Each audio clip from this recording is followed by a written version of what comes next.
Welcome back. It's time now to take a look at the top business stories. Investors increase equity trading on Nasdaq Dubai in the second quarter. Arab economies grow 3.8% in 2010.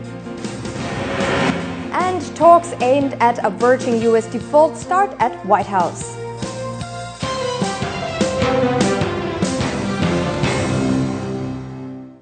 Let's first look at the UAE stock markets. The DFM was down 1.2% to close at 1,548 points. Index heavyweight Iman Properties was down 1.6%. Du lost 0.6% and Arab Tech Holding fell 1.4%. However, Dubai Investments added 1.8% and Al Madina for Finance and Investment rose 2.1%. 64 million shares were traded, valued at 72 million dirhams.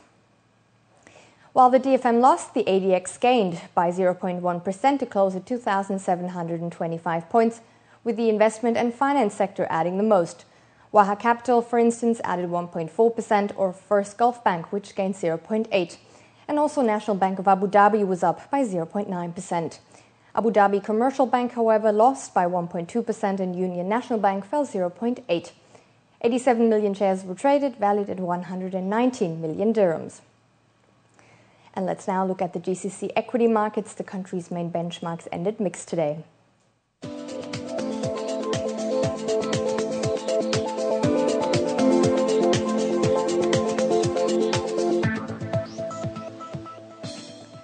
And now to our top stories. More and more individual investors are trading shares on Nasdaq Dubai. At the end of the second quarter, they made up 9.4% of all equities traded, up from 7.4% in the first quarter.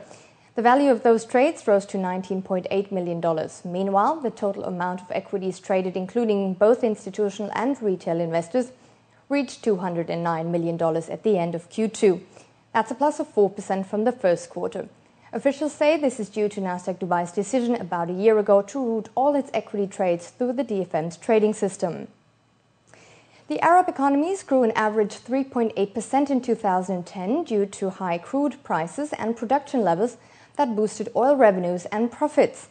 This compares to an average growth level of 1.8% in 2009, the Inter-Arab Investment Guarantee Corporation said.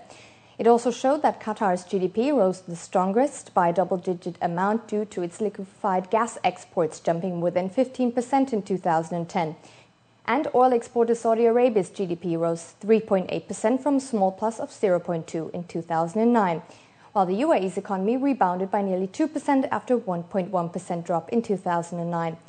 Meanwhile, Emirates NBD raised its GDP growth forecast for the UAE. It expects the Emirate to grow 4.6% this year. And now to our fast financial news. DP World Callao, the largest container terminal on the coast of South America, has been awarded the ISO 28000 Supply Chain Security Management Certificate. DP World Callao received the norm, which was developed to codify security operations within the broader supply chain management system, less than a year after its inauguration. DP World is currently implementing the international standard across its terminal portfolio. 90% of the GCC business activity is controlled by family-owned companies. This compares to only 65 to 80% in other regions, according to Skypos Consulting Group. In a report, it revealed that 75% of the Middle East private economy is run by about 5,000 families, which account for 70% of the region's jobs. And after the break, we'll run you through what's making the headlines in international business today.